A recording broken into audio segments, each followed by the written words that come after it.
नमस्कार, आप देख रहे हैं कैपिटल न्यूज। मैं हूं प्रफुल्ल गिरी। प्रेम के नाम पर पति पत्नी के बीच टूटते रिश्ते से लेकर अब बर्बाद होती जिंदगियां की खबरें बेहद आम होती जा रही हैं। एक बार फिर गढ़वा से ऐसी ही खबर सामने आई है। गढ़वा के परसाहा मोड़ के पास आज सुबह एक युवक और युवती का शव मिलने से पूरे इलाके में सनसनी फैल गई। वारदात स्थल से पुलिस ने एक पिस्तौल और चाकू बरामद किया है। युवक को गोली लगी थी, जबकि युवती के शरीर पर चाकू से वार के निशान पाए गए हैं। दोनों शवों को पुलिस ने पोस्टमार्टम के लिए भेज दिया है। मृतकों की पहचान पलामू जिले के चैनपुर थाना क्षेत्र के सेमरटांड़ गांव निवासी सुमित कुमार, जिसकी उम्र 26 साल है, और पांकी थाना क्षेत्र के सगालिम गांव निवासी 24 वर्षीय कृति कुमारी के रूप में हुई है। कृति की शादी 2018 में डाल्टनगंज के नावाटोली निवासी संतोष चंद्रवंशी से हुई थी। उसके 2 छोटे बच्चे भी हैं।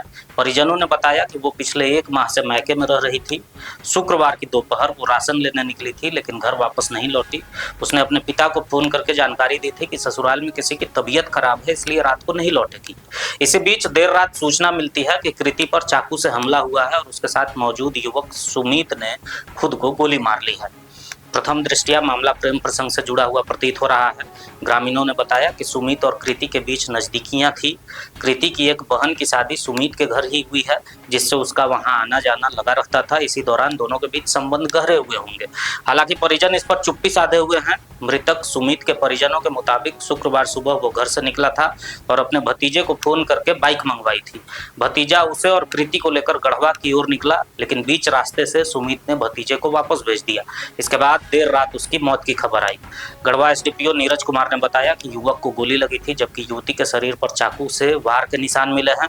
प्रथम दृष्टया प्रतीत हो रहा है कि प्रेम संबंध में युवक ने लड़की की पहले हत्या की और फिर खुद को गोली मार ली। जंगली ढाबा है खुनहर नाथ मंदिर जो है उसके मौजा में पड़ता है।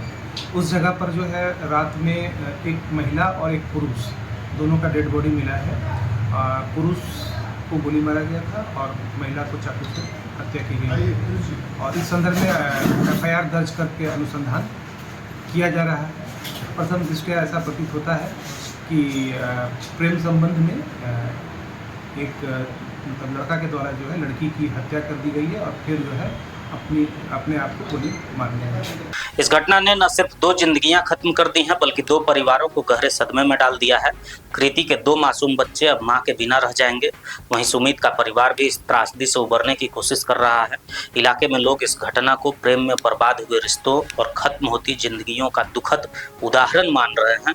वहीं पुलिस पूरे मामले की जाँच कर रही है। मृतक के भाई ने बताया कि कल शाम 6 बजे तक घर का सुमित काम किया था, उसकी शादी भी होने वाली थी, लेकिन ये घटना कैसे हुई इसे जानकर पूरा परिवार अचंभित है। घटना देखिए, मेरे पास फ़ोन आया 12:30 बजे के आसपास।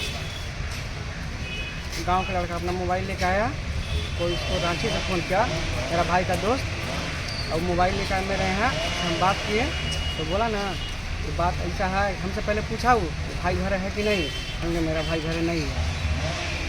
तो बात ऐसा है कि उसका तो अपने गोली मार लिया है, हैं तो जाके वहाँ जाके देखो। फिर हम लोग सुने और कब आ गए हम लोग यहाँ गाड़ी 2 चकिया से काले नदी के पास। अब 3 आदमी चलो उसका जंगल हिम्मतगंज जंगल में ज़्यादा पड़ रहा है। फिर धीरे धीरे आदमी आने लगा। आने के बाद तो फिर हम सोचे नहीं कि प्रशासन को इतला देना जरूरी है, वजह से बने। तो फिर हम लगाए फ़ोन तो चैनपुर थाना का लगाएं, तो चैनपुर थाना बोले कि आप गढ़वा थाना से कांटेक्ट कीजिए। तो हम गढ़वा थाना में उतरे रात के यहाँ 1 बजे।